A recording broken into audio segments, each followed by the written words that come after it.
Bismillahirrahmanirrahim. Assalamualaikum warahmatullahi wabarakatuh. Alhamdulillahirabbil alamin wa bihi nasta'in.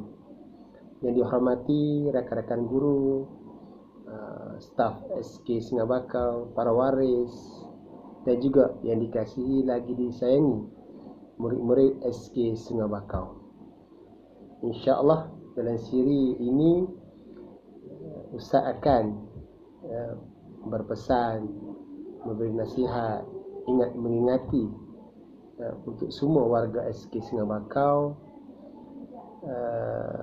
berkaitan dengan suatu perkara yang besar yang perlu kita tahu, iaitu berkaitan dengan dosa-dosa besar.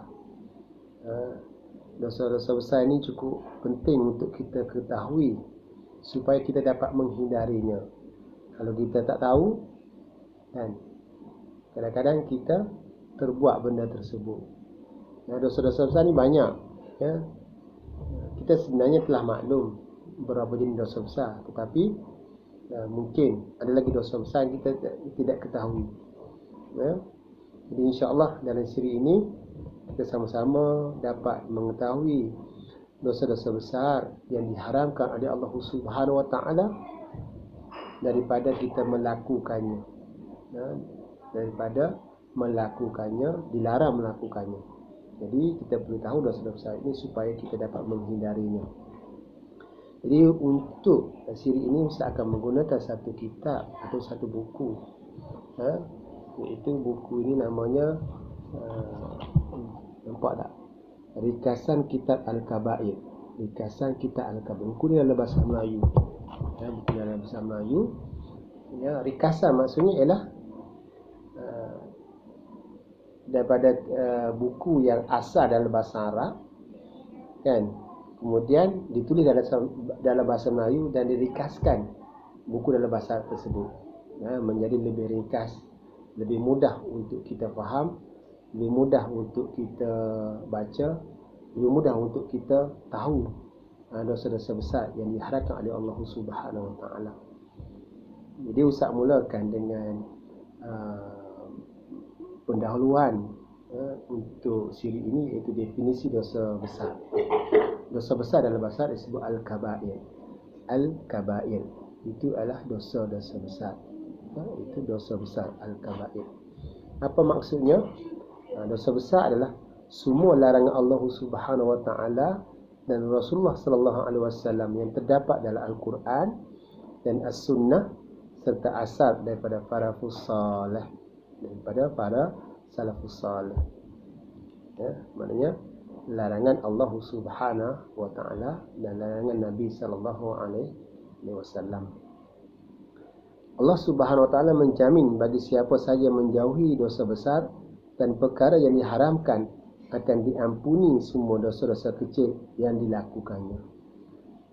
Jadi kita secara automatik bila kita menjauhi dosa besar, kita menghindari dosa besar, kita menjauhi dosa besar, kita tidak melakukan sama sekali dosa besar, bahkan kita tidak mendekati pun dosa-dosa besar tersebut, dan insya-Allah akan diketahui nanti dalam siri ini dosa-dosa besar tersebut.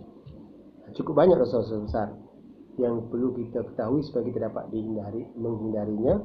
Dan insya-Allah bila kita tidak melakukan secara automatiknya, secara langsungnya, Allah akan ampunkan dosa-dosa kecil kita. Dosa-dosa kecil ni banyak. Dosa ni ada dua lah. Dosa besar tu, dosa kecil. Di dosa kecil ni banyak yang kita buat. Banyak yang kita buat dosa kecil ni. Seperti kita buang kulit coklat dalam pasu bunga di sekolah dan sebagainya lagi. Itu dosa-dosa kecil. Walaupun dosa kecil kita tidak boleh melakukannya, tapi kalau kita melakukannya, dan kita perlu istighfar kepada Allah Subhanahu Wa Taala.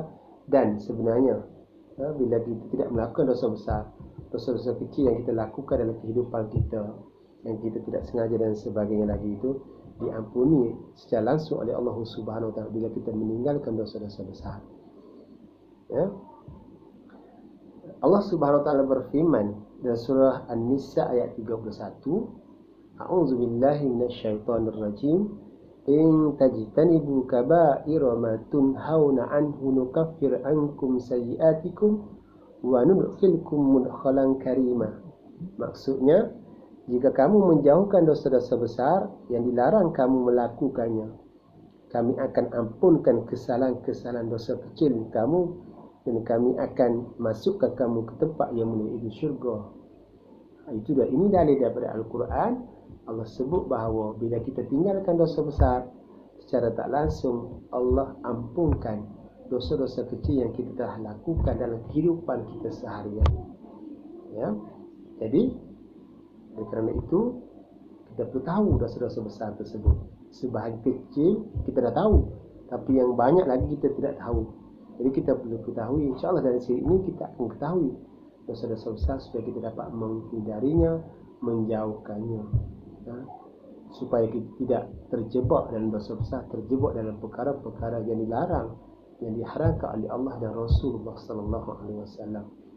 Dan sekadar itu untuk siri kali ini, ya, sempena dengan makna hijrah sebenarnya.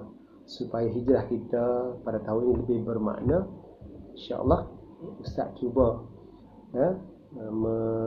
meneruskan siri ini. Ini adalah siri yang pertama yang akan diteruskan siri-siri seperti ini menggunakan kitab ringkasan kita Al-Kaba'ir, insya-Allah, ya, untuk siri yang seterusnya supaya hijrah kita lebih bermakna, insya-Allah. Jadi itu saja daripada Ustaz untuk kali ini. Wabillahi taufiq wal hidayah. Wassalamualaikum warahmatullahi wabarakatuh.